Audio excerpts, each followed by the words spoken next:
వ్యాసుడు దేవీ భాగవతంలో కాలోహి బలవాన్ కర్త సతతం సుఖదుఃఖయో నారాయణం పరతంత్రాణం పుణ్య పాపానుయోగత అంటాడు. కాలము చాలా బలమైనది, అది ఈశ్వర స్వరూపం. ఆ కాలము మనం గత జన్మలలో చేసుకున్నటువంటి పాపపుణ్యములను లెక్కలో పెట్టుకుని సుఖదుఖములను ఇవ్వడానికి సిద్ధపడుతూ ఉంటుంది. జీవుడు సర్వకాలములందు సుఖాన్ని కోరుకుంటాడు. ఎవరు నాకు దుఃఖం కావాలి ఇవ్వాలని అడగడగా, అందరూ సుఖమే అడుగుతారు. అందరూ సుఖమే అడిగితే సుఖం కోరుకున్నవాడు సుఖాన్ని పొందడానికి కావలసినంత పుణ్యాన్ని చేసి ఉండాలి. పాపాన్ని కూడా చేశాడు, చేస్తున్నాడు. కాబట్టి పాపమునకు ఫలితము దుఃఖముగా అనుభవించాలి కదా, తప్పదు. ఆ పాపమునకు ఫలితము దుఃఖముగా ఏ కాలం నుండి ఏ రోజున ఏ క్షణంలో ఏ రూపంలో ఎలా ఇవ్వాలని ఈశ్వరుడు సంకల్పం చేశాడో మనుష్యులకు ఇప్పుడూ తెలియదు. ఇవాళ ఏదో నేను ఈ మంచి కార్యం చేద్దామనుకుంటాడు, ఎక్కడో జారి పడతాడు, కాలు నెప్పి చేస్తాడు. ఇంట్లో పెళ్లి చేసుకుందాం అనుకుంటాడు, ఏదో పెద్ద ప్రతిబంధకం ఎదురొచ్చి సుముహూర్తాన్ని కూడా మార్చవలసి వస్తుంది. ఎందువల్ల ఇబ్బందులన్నీ వస్తాయి అంటే, ఇలా జరుగుతుంది అని మనిషి ఊహించడు. ఎప్పుడూ ఏదో సుఖంగా మంచి జరగాలి అని సంకల్పం చేస్తాడు. అయినా తన సంకల్పములకు వ్యతిరేకంగా ఈశ్వరానుగ్రహము చేత కొత్త కొత్త ఫలితములు వస్తున్నాయి. దీనికి కారణం జీవుడు గత జన్మలలో చేసినటువంటి పాపపుణ్యములను పరమేశ్వరుడు అంత జాగ్రత్తగా లెక్క వ్రాస్తాడు. ఒక్కొక్క జీవుడు ఎన్ని కోట్ల జన్మలలో ఎన్ని తప్పులు చేశాడో వ్రాయగలిగినటువంటి సమర్థులు కనుకని చిత్రంగా వ్రాసి గుప్తంగా అట్టపెట్టగలడు. కాబట్టి ఆయనకి చిత్రగుప్తుడు అని పేరు వచ్చింది. అటువంటి పరమేశ్వరుడు సుఖదుఖముల రూపంలో పాపపుణ్యములకు ఫలితమిస్తాడు. పుణ్యం చేశాడు, సుఖమిస్తాడు. పాపం చేశాడు, దుఃఖమిస్తాడు. పాపము పుణ్యము రెండు ఉంటాయి కాబట్టి ఒక గంట సుఖం ఉంటే ఒక గంట దుఃఖం ఉంటుంది, లేదా కొన్నాళ్ళు సుఖం ఉంటే కొన్నాళ్ళు దుఃఖం ఉంటుంది. కాబట్టి మనుష్య జీవితము సుఖదుఖముల యొక్క కలబోక. కానీ మనిషి ప్రధానంగా కోరుకోవలసినటువంటి విషయం ఒకటి ఉంటుంది. ఇవాళ సుఖం వచ్చింది అంటే గత జన్మలలో పుణ్యం పోయింది, దుఃఖం వచ్చింది అంటే గత జన్మలలో చేసుకున్నటువంటి పాపం పోయింది. ఇప్పుడు పాపం పోయింది అని దుఃఖం వచ్చినందుకు సంతోషించాలా, పుణ్యం పోయింది అని సుఖం వచ్చినందుకు విచారించాలా? అది కాదు. సుఖదుఖముల రూపంలో పాపపుణ్యములు వ్యయమైపోతుంటే ఇక ఈసారి మళ్లీ పాపపుణ్యములనేటటువంటి ప్రసక్తితో తాను మళ్లీ పుట్టవలసిన అవసరం లేకుండా భగవంతుని యొక్క పాదములను గట్టిగా పట్టుకోవడం అనేటటువంటి దాన్ని నేర్చుకోవాలి. అది నేర్చుకున్న నాడు ఆ భక్తి, ఆ పూనిక ఏర్పడిన నాడు ఇక తాను పుట్టవలసినటువంటి అవసరం తగ్గిపోతుంటుంది. జన్మ పరంపర తరిగిపోతుంది. తరిగిపోయి తాను తొందరగా పరమేశ్వరుణ్ణి చేరుకుంటాడు. సుఖం అనుభవించడానికైనా శరీరం కావాలి, దుఃఖం అనుభవించడానికైనా శరీరం కావాలి. సుఖ దుఃఖములు రెండూ నేను అనుభవించాను కాబట్టి నాకు పాపపుణ్యములు రెండూ వద్దంటే ఇక పుట్టవలసిన అవసరం లేదు అని గుర్తు. కాబట్టి శరీరమును పొందనక్కర్లేదు. శరీరమును పొందనక్కర్లేదు అంటే మళ్లీ పుట్టవలసిన అవసరం లేకుండా ఈశ్వరుని యందు లీనమైపోతాడు. ఈ కాలము ఎంత బలమైన స్వరూపముగా ఉంటుందో శంకరులు ఒక చోట చెప్తూ ఒక మాట అంటారు.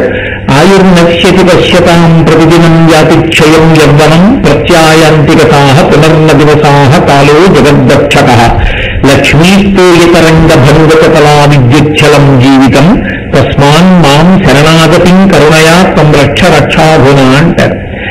సూర్యోదయం అవుతుంది, సూర్యాస్తమయం అవుతుంది, చంద్రోదయం అవుతుంది, చంద్రాస్తమయం అవుతుంది.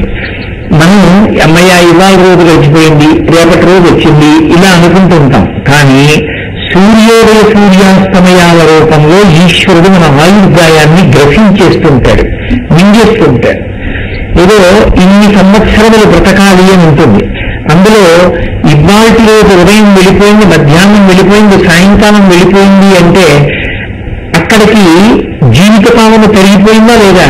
ఆ వెళ్ళిపోయిన కాలానికి తిరిగి రాదు, ఆ జీవిత కాలము తగ్గిపోయింది.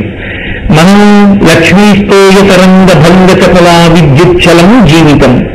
ఏదో చిన్న చిన్న మెరుపులు లాంటి సుఖాన్ని భోగాల్ని పట్టుకుని ఇదిగో రేపు ఈ భోగం వస్తుంది, ఎల్లుండి ఆ భోగం వస్తుంది, ఇంకో భోగం వస్తుంది లెక్కలు కట్టుకుంటూ సంతోషంగా మనిషి జీవితాన్ని గడిపేస్తూ ఉంటాడు.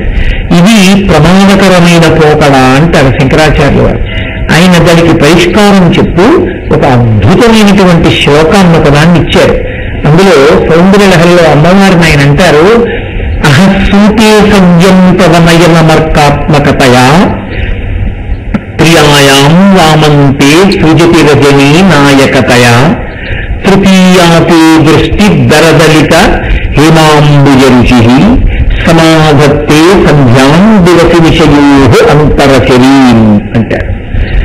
ఇది ఈ శ్లోకం యథార్థానికి ధారణ ఎందు ఉండాలంటే నోటికి వచ్చి ఉండాలి. ఈ శ్లోకం అంత శక్తివంతమైన శ్లోకం ఇది. ఇందులో శంకర భగవత్పాదులు అంటారు, అహస్సూతే సవ్యం.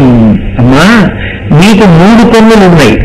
కుడి కన్ను, ఎడమ కన్ను, పైన 3వ కన్ను. సాధారణంగా లోకంలో ఏం చెప్తారంటే కుడి కన్ను సూర్యుడు, ఎడమ కన్ను చంద్రుడు, 3వ కన్ను అగ్ని అని చెప్తారు. అలా చెప్పడం దోషమని నేను అంటలేదు, కానీ శంకర భగవత్పాదుల యొక్క ప్రతిపాదన ఈ శ్లోకంలో చాలా గంభీరంగా ఉంటుంది. ఆయన అంటారు, అహస్సూతే సవ్యం తవనయన మర్కాత్మకతయా అంటారు. అర్కుడు అంటే సూర్యుడు. అందుకే అర్క శబ్దంతో ఉండేటటువంటి జిల్లేడాకు కూడా సూర్య భగవానుడి యొక్క ఆరాధన ఎందు వినిమయం అవుతుంది. సూర్య సంబంధమైనటువంటి కన్ను లేదా సూర్యుడే ఒక కన్నుగా ఉన్నది అమ్మవారికి కుడి కన్ను. ఆ కుడి కంటితో ఆవిడ ఈ లోకాలన్నిటినీ పోషిస్తుంటుంది, వెలుతురిస్తుంటుంది, ప్రకాశమనిస్తుంటుంది. అహస్సూతే సవ్యం తవనయనమర్కాత్మకతయా ప్రియామాం వామంతే సృజతి రజనీ నాయకతయా. రజనీ అంటే చీకటి, రజనీ నాయకతయా అంటే చీకటికి ప్రభు అయినవాడు, అంటే రాత్రి వేళలకు ప్రభువుగా ఉన్నవాడు చంద్రుడు. ఇది ప్రియామాం వామంతే అంటారు. ఆయన 3 యామముల పాటు ఆయన పరిపాలన చేస్తూ ఉంటాడు. ఎందుకని అంటే రోజుకి 8 యామములు అని. ఒక్కొక్క యామము నుండి 3 గంటలు, 8 3 24 గంటలు. అందులో రాత్రి వేళ 3 యామములుగా ఉంటుంది పొద్దు అని, 3 3 9 గంటలుగా ఉంటుంది రాత్రి అని. ఈ రాత్రి వేళ 9 గంటలుగా ఉండేటటువంటి కాలము నుండి చీకటిలో ప్రభువుగా ఉండేటటువంటి చంద్రుడు ఎవరైతే ఉన్నాడో ఆయన వామంతే నీ ఎడమ కంటి యందు ఉన్నాడు. అంటే అమ్మవారి కుడికన్ను సూర్యుడు, అమ్మవారి ఎడమ కన్ను చంద్రుడు. ఇప్పుడు ఇక్కడి వరకు అందరు కవులు చెప్పేది, అందరు ఋషులు చెప్పేటటువంటి మాటే శంకరాచార్యుల వారు కూడా చెప్పారు. కానీ శంకరాచార్య స్వామి వారి యొక్క ప్రజ్ఞ అక్కడ ఉంటుంది. అమ్మవారి యొక్క అనుగ్రహాన్ని మనకి తెచ్చిపెట్టడంలో శంకరు అంత అత్యద్భుతమైనటువంటి శ్లోకాలు ఇస్తారు. ఆయన అన్నారు, తృతీయాతే దృష్టి దరదలిత హేమాంబుజరుచి అన్నారు. అమ్మా, ఇక నీ 3వ కన్ను నుండి చూశావు, అది అగ్నిహోత్రం అని లోకంలో అందరూ అంటారు. కానీ శంకరులు అన్నారు, ఆ 3వ కన్ను దరదలిత హేమాంబుజ. దళిత అంటే బాగా విచ్చుకోవడం, దరదలిత అంటే కొద్దిగా విచ్చుకోవడం. విచ్చుకోకుండా ఉన్నటువంటి ఎర్ర తామర పువ్వు ఎలా ఉంటుందో నీ 3వ కన్ను అలా ఉంటుంది. ఎందుకని? ఆ 3వ కన్ను కానీ బాగా తెరిచేశారనుకోండి, భుగభగమను పెనుమంటలు భగభగమని నిండమంత బ్రహ్మాండంబుల్ దిగులున తెగిమెరుపై చిచ్చుకన్ను దేవుడు నిత్యమంటారు పోతన గారు. ఆ 3వ కన్ను కానీ విప్పాడా ఈశ్వరుడు, లోకములన్నీ దగ్ధమైపోతాయి. అటువంటి 3వ కన్ను తెరుచుకున్నది అనకూడదు, 3వ కన్ను మూసి ఉన్నది అనుకోడు. కాబట్టి ఇప్పుడు ఆయన అన్నారు, దరదలిత విచ్చుకోకుండా ఉంది. కొద్దిగా విచ్చుకుంది, బాగా విచ్చుకోలేదు. బాగా విచ్చుకోలేదు కాబట్టి లోకాలకి ప్రమాదం లేదు, అగ్ని బయటికి రాలేదు. కొద్దిగా విచ్చుకుంది కాబట్టి లోపల అగ్నిహోత్రం ఉంది కాబట్టి దాని ఎరుపు కాంతి ఒకటి బయటికి ప్రసరిస్తూ ఉంటుంది. ఆయన అన్నారు, అది అగ్నిహోత్రపు ఎరుపు కాంతి అన్నారు అనుకోండి, అమ్మ బాబోయ్ అది ప్రళయాగ్ని కదండి, అది ఆ 3వ కంటి అగ్నిహోత్రము బూది చేసేస్తుంది కదా, ఎదురు నిలబడలేమంటారు. శంకరులు ఒక గొప్ప ప్రతిపాదన తీసుకొచ్చారు. ఆయన అన్నారు, సమాధత్తే సంధ్యాం దిశచి నివయో అంతరచరీం. అమ్మా, ఈ ఈ మూడవ కంటిలోంచి కొద్దిగా విచ్చుకోకుండా ఉన్నట్లుగా ఉన్న కంటిలోంచి బయటికి వచ్చేటటువంటి ఎర్రని కాంతి ఉందే, ఆ కాంతి ఏదో తెలుసా? అది సంధ్యాకాలపు తెర్ర కాంతి. అదే మూడో కన్ను అన్నారు. ఇక్కడ ఇలా పూర్తి చేసినటువంటి కవులు మీకు లోకంలో కనపడరు. అందరూ మూడో కన్ను అగ్నిహోత్రం అని చెప్తారు. శంకరులు అన్నారు కుడి కన్ను సూర్యుడు, ఎడమ కన్ను చంద్రుడు. సరే, బాగుంది. కుడి కన్ను సూర్యుడైతే ఈ సూర్యుడు అస్తమించి చంద్రుడు ఉదయిస్తున్నాడు. సూర్యాస్తమయమై చంద్రోదయం అవుతున్నప్పుడు అకస్మాత్తుగా సూర్యుడు అస్తమించేసి చంద్రుడు ఉదయించేస్తాడా? అలా ఉండదు. సూర్యాస్తమయం అయిపోయి చంద్రోదయం అవుతుంది అంటే దాన్ని సాయం సంధ్య అంటారు. సాయం సంధ్య ఏర్పడింది అని గుర్తు ఏమిటి? ఎర్రటి కాంతి వస్తుంది ఆకాశంలో. అలాగే చంద్రాస్తమయం అయిపోయి సూర్యోదయం అవుతుంది. చంద్రుడు అస్తమించి సూర్యుడు ఉదయించేస్తాడా? అలా ఉండదు. చంద్రాస్తమయమై సూర్యుడు ఉదయిస్తుంటే ఎర్రటి కాంతి వస్తుంది. మళ్ళీ ఆ ఎర్రటి కాంతి కూడా ఎంత తమాషాగా వస్తుందంటే, మీరు సముద్రపు ఒడ్డున నిలబడి సూర్యోదయాన్ని చూస్తే ఒకలా కనపడుతుంది. మీరు ఒక పెద్ద కొండ మీద నిలబడి ఎదురుగుండా సూర్యోదయాన్ని చూస్తే మీకు ఒకలా కనపడుతుంది. మీరు ఎప్పుడైనా ప్రాతకాలంలో సూర్యోదయం అవుతున్నటువంటి సమయంలో కింద ఒక పట్టణం ఉంది, ఆ పట్టణాన్ని మీరు చూడ్డానికి వీలుగా, సూర్యోదయపు కాంతులలో మీరు ఆ పట్టణాన్ని చూడ్డానికి వీలుగా మీరు కొండ మీద నిలబడి ఉన్నారనుకోండి, మీకు చాలా ఆశ్చర్యకరమైనటువంటి విషయాలు కనపడతాయి. ఆ ఊరి మీదకి ఎరుపు కాంతి పడుతుంది. పడ్డప్పుడు అక్కడక్కడ మంటలు వీగినట్టుగా ఉంటుంది. ఎందుకు ఉంటుందో తెలుసా అండి? ఆ ఊళ్ళో చెరువులు ఉంటాయి, ఊళ్ళో కాలువలు ఉంటాయి, ఊళ్ళో వర్షం పడితే అక్కడక్కడ నీరు నిలబడి ఉంటుంది. మీరు కొండ మీద నిలబడి ఉన్నారు. ఇప్పుడు సూర్యోదయం అవుతున్నప్పుడు ప్రాతకాల సూర్యునిలోని ఆ ఎర్రని కాంతి ఈ నీళ్లలో పడుతుంది. పడితే మీరు కొండ నుంచి చూస్తున్నప్పుడు ఈ నీళ్లు పడిన, ఈ ఎర్రటి కాంతి పడినటువంటి నీరు అక్కడక్కడ నీరు మండుతోందా అన్నట్టు అగ్ని సెగలు పెట్టినట్టు, ఏదో రాత్రి వేళ నెగడంటారు, క్రూర మృగాలు రాకుండా వేసుకునే మంటలు ఎలా ఉంటాయో అలా ఉంటుంది. మీరు ఆ సూర్యకిరణములు పడుతున్నప్పుడు చూస్తే ఆ పట్టణంలో ఉండేటటువంటి భవనములు, చెట్లు అన్ని ఎర్రగా అయిపోయి కనపడతాయి. ఒక ఎరుపు రంగులో మునిగిపోయి ఉంటాయి. అది ఆ ఎరుపు రంగు సూర్యోదయము నుండి వస్తే తప్ప చంద్రాస్తమయమై సూర్యోదయం అవుతోంది అని గుర్తు కాదు. ముందు ఎరుపు రంగు వస్తుంది. అలాగే సూర్యాస్తమయం అయిపోయేటప్పుడు మళ్ళీ ఎరుపు రంగు వస్తుంది. మరి ఒక కన్ను సూర్యుడు, ఒక కన్ను చంద్రుడు అయితే సంధ్యాకాలం అవుతుందా లేదా? లోకంలో కేవలము పగలొకటే ఉంటే సూర్యుడున్నది కుడి కన్ను, కేవలము రాత్రిళ్ళు మాత్రమే ఉంటే ఎడం కన్ను, పగలు రాత్రి ఉంటే ఈ రెండు కళ్ళు. మరి సంధ్యాకాలాలు ఏ కన్ను చెప్తుంది? ఎవరైనా చెప్పారు ఆ లోకంలో? ఎవరు చెప్పలేదు. ఎవరు చెప్పినా మూడో కన్ను అగ్నిహోత్రం ఊరుకున్నారు. ఒక్క శంకరులు అన్నారు, పగటి కాలము రాత్రి కాలము కాకుండా మూడవ కాలము కూడా ఒకటి ఉంది, సంధ్యాకాలము. యథార్థములకు ఈ సంధ్య మూడు రకాలుగా ఉంటుంది. ప్రాతః సంధ్య, సాయం సంధ్య, మధ్యాహ్న సంధ్య. ఈ మూడు కాలము నుండి సంధ్యావందనం చేస్తారు. ఇందులో మధ్యాహ్న సంధ్యాకాలము నుండి ప్రత్యేకంగా ఎరుకటం ఏం కనపడదు మీకు. కానీ ప్రాతః సంధ్య, సాయం సంధ్యలలో ఎర్రటి కాంతి కనపడుతుంది. సూర్యోదయం బాగా అయిపోతే చాలా వెలుగు వచ్చేస్తుంది. సూర్యాస్తమయం అయిపోతే చీకటి వచ్చేసి చంద్రుని యొక్క వెన్నెల మాత్రమే పడుతుంటుంది.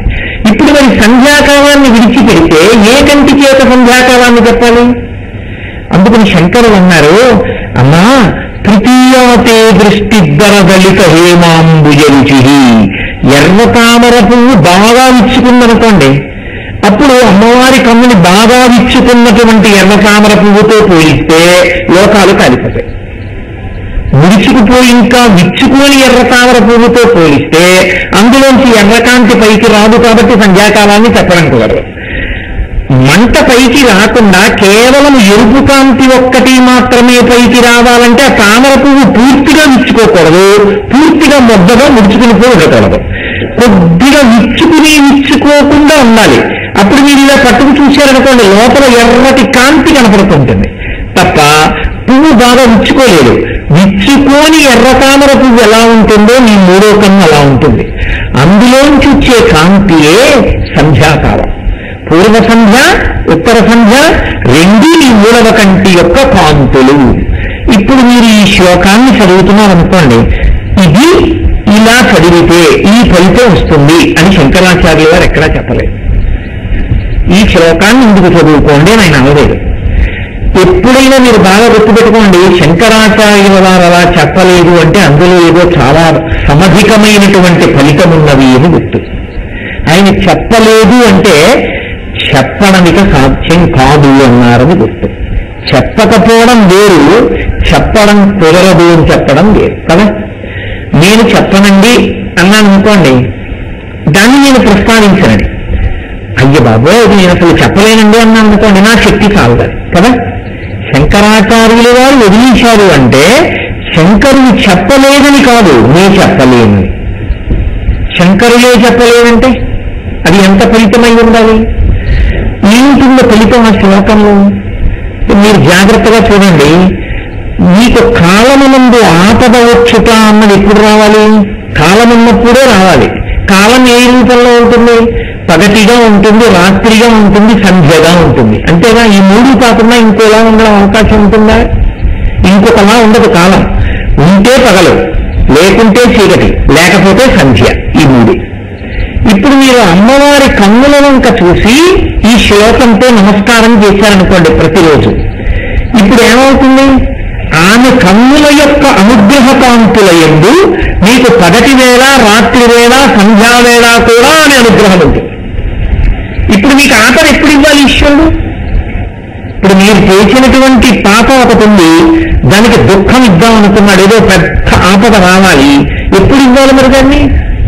పగలు ఇవ్వడానికి లేదు. మీరు అమ్మవారి కన్నుల్లో ఈ శ్లోకాన్ని చూసి నమస్కారం చేస్తున్నారు.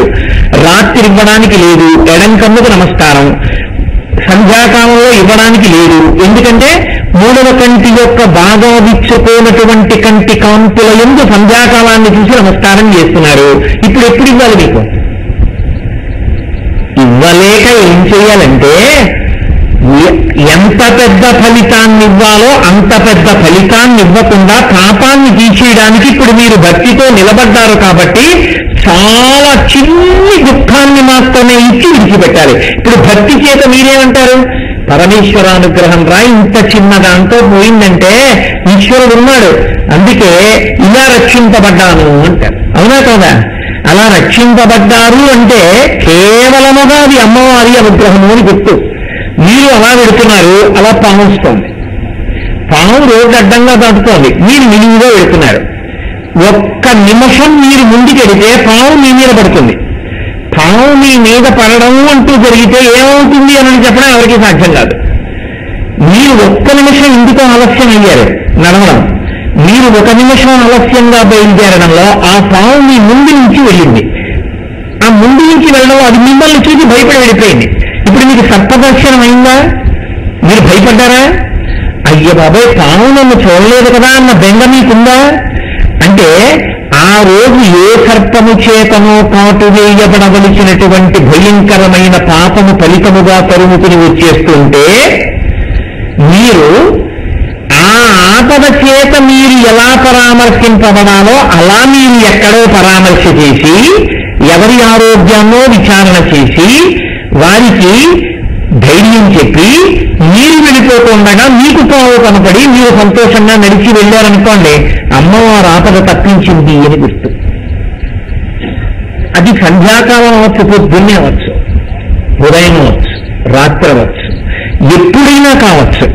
ఆ తల్లి అనుగ్రహం ఎవరికి ఉంటుందో వాళ్ళు అమ్మవారి కన్నుల వంక చూసి ఎవరు నమస్కరిస్తూ ఉంటారో వారు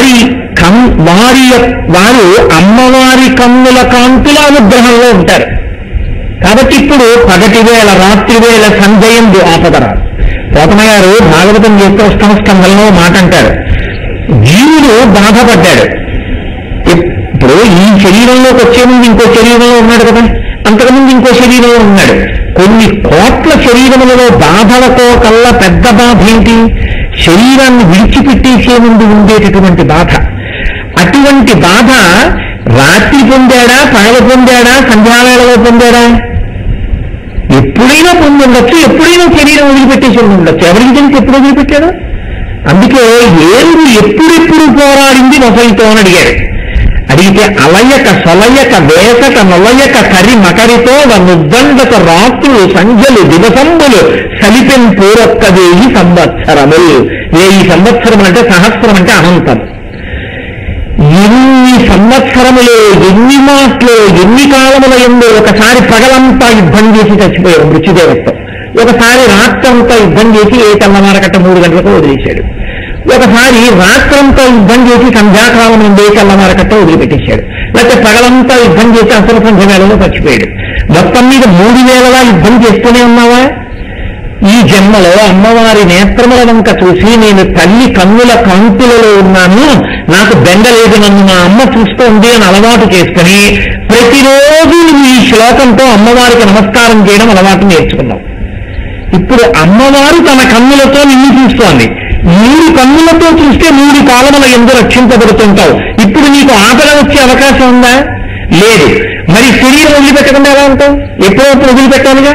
మరి ఎలా వదిలిపెడతావు అంటే ఏ బెంగా పెట్టుకోవలసినటువంటి అవసరం లేని రీతిలో భక్తి బాగా పండి నా కర్తవ్యాలన్నీ పూర్తయిపోయాయి, ఇప్పుడు నేను బెంగ పెట్టుకోవలసిన అవసరం ఏముందని హాయిగా పరమేశ్వరుడు కన్నుల ముందు కనపడుతుండగా ఇన్ని చూస్తూ శరీరం విడిచిపెట్టి ఆయనలోకి ఐక్యమై వెళ్ళిపోతాడు. ఒక రామదాసు గారు వెళ్ళిపోయినట్టు, ఒక త్యాగరాజస్వామి వెళ్ళిపోయినట్టు.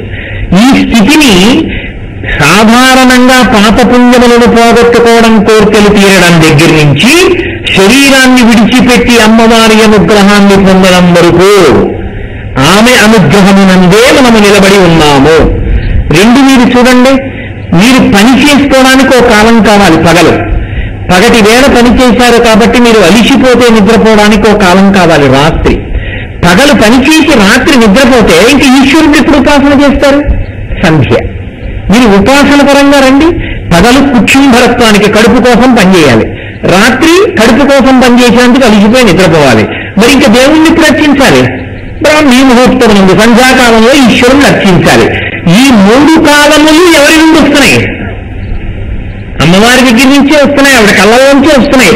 సూర్యుడు కుడికంటిలో, ఎడమకంటిలో చంద్రుడు, మూడవ కంటిలోంచి సంధ్యాకాలము వస్తోంది. ఇప్పుడు ఆవిడ కాని కన్నులు మూసిందనుకోండి, ఆవిడ ఇలా అందనుకోండి, ఏమవుతుంది? సమస్త బ్రహ్మాండములు లయమైపోతాయి. అందుకే లలితా సహస్రంలో ఉన్మేష నిమిషోత్పన్న విపన్న భువనావళి. మనం కనులెప్ప వేయకుండా ఉండు, నీకు ₹1,00,000 ఇస్తాను అన్నారు అనుకోండి, మనం ఉండలేము, పడిపోతుంది కనులెప్ప. అమ్మవారు ఎన్ని వేల సంవత్సరముల నుండి ఆ కనురెప్పలు ఇలా తెరిచి ఉంచినటువంటి తల్లి అలాగే తెరిచి ఉంచింది, ఇలా ముయ్యలేదు. ఎందుకు ముయ్యలేదు? అరే నేను ఇలా మూసేస్తే ఈ లోకాలన్నీ ప్రళయంలో వెళ్ళిపోతాయి, కాబట్టి నేను కన్నులు ముయ్యను, నేను ఆ కన్నులు తెరిచే ఉంచుతానండి. ఒక్క అమ్మవారి కన్నులు తెరిచి ఉంచడంలో ఎంత కారుణ్యం ఉంది. ఇప్పుడు ఆ 3 కన్నులు అమ్మవారు తెరిచి ఉంచకపోతే, 2 కన్నులు బాగా తెరిచి 3వ కన్ను కొద్దిగా తెరివక ఉంచకపోతే అసలు కాలము లేదు, నీరు లేరు, నేను లేను, ఎవరం లేదు.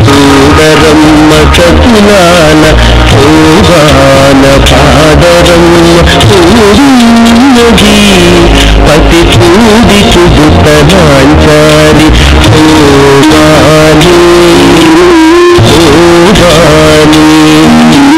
శ్రీ మహాలక్ష్మియత కంగారాలకే మరుదు కాముని కల్లియత సత్వనాలకే మరుదు సోముని పోగువత సంకుతలకే మరుదు కోమలాంగి ఈ కూడి కుడుతనాంచాలి కలశాభి కూతురత గంభీరాలకే మరుదు కలపలోకమాతయత దయవరియే మరుదు జలగ నివాసినియత చల్లదనమే మరుదు కొలది నీరా ఈ కూడి కుడుతనాంచాలి అమరవందిత తయక అత్తే మహిమయే మరుదు అమృతము పుత్రమత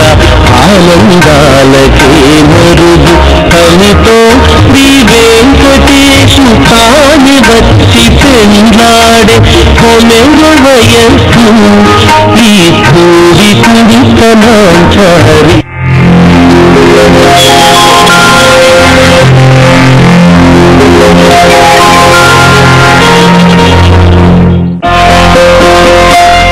ధర్మం ఆచరిస్తూ భక్తి పాటిస్తూ మోక్షాన్ని పొందాలన్న కోరిక ఉన్నప్పుడే మనిషి తరిస్తాడు. పతంజలి యోగ శాస్త్రం.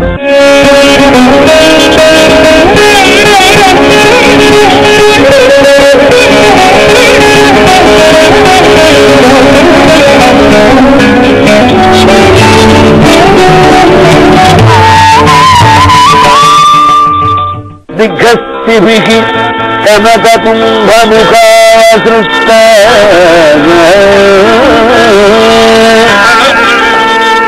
స్వర్వాహిని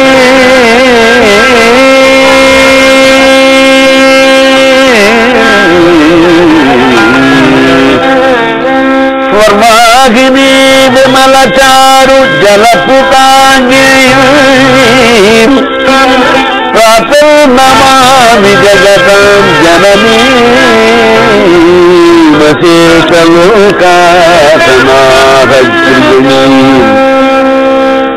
అమృతాభిపుత్రీ అమృతాభిపుత్రీ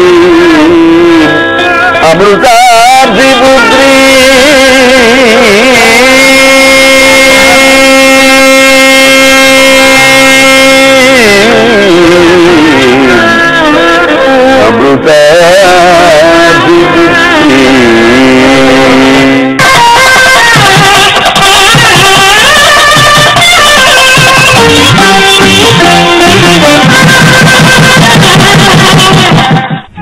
శ్రీ గోవింద కళ్యాణం. ఊరూరా వాడవాడలా వ్యాప్తి చేసే ఆ శ్రీవారి వైభవం, జనులందరూ ఆర్తిగా అందుకునే ఆశీర్వాదం శ్రీ గోవింద కళ్యాణం. తిరుమల తిరుపతి దేవస్థానం అన్నమాచార్య ప్రాజెక్టు సంయుక్త ఆధ్వర్యంలో 8వ విడత శ్రీ గోవింద కళ్యాణం తూర్పు గోదావరి జిల్లాలోని మారుమూల ప్రాంతాల్లో ఏప్రిల్ 21వ తేదీ నుండి మే 5వ తేదీ వరకు రండి. విచ్చేసి శ్రీ గోవింద కళ్యాణం తిలకించి తరించండి. గోవిందనామస్మరణతో పునీతులు కండి. ఏప్రిల్ 24వ తేదీ గోకవరం మండలంలో, ఏప్రిల్ 26వ తేదీ కొత్తాడ గ్రామం గంగవరం మండలంలో, ఏప్రిల్ 28వ తేదీ కవిటి దిబ్బల గ్రామం వై రామవరంలో, ఏప్రిల్ 30వ తేదీ అర్తమూరు గ్రామం మండపేట మండలంలో, మే 1వ తేదీన పిఠాపురంలో, మే 3వ తేదీ అన్నవరంలో, మే 5వ తేదీన పెద్దాపురంలో గోవింద కళ్యాణాలు. రండి, విచ్చేసి శ్రీ గోవింద కళ్యాణం తిలకించి తరించండి. గోవిందనామస్మరణతో పునీతులు కండి.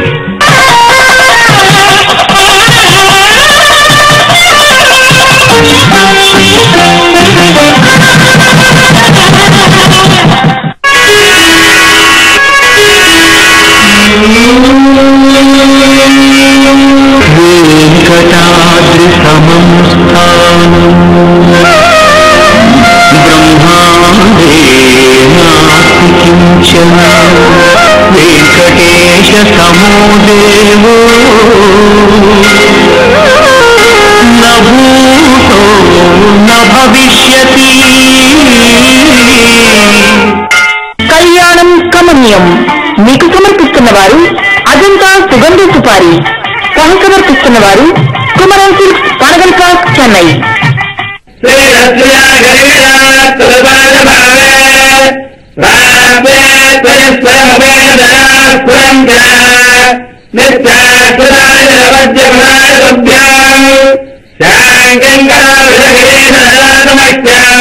శ్రీనివాసుని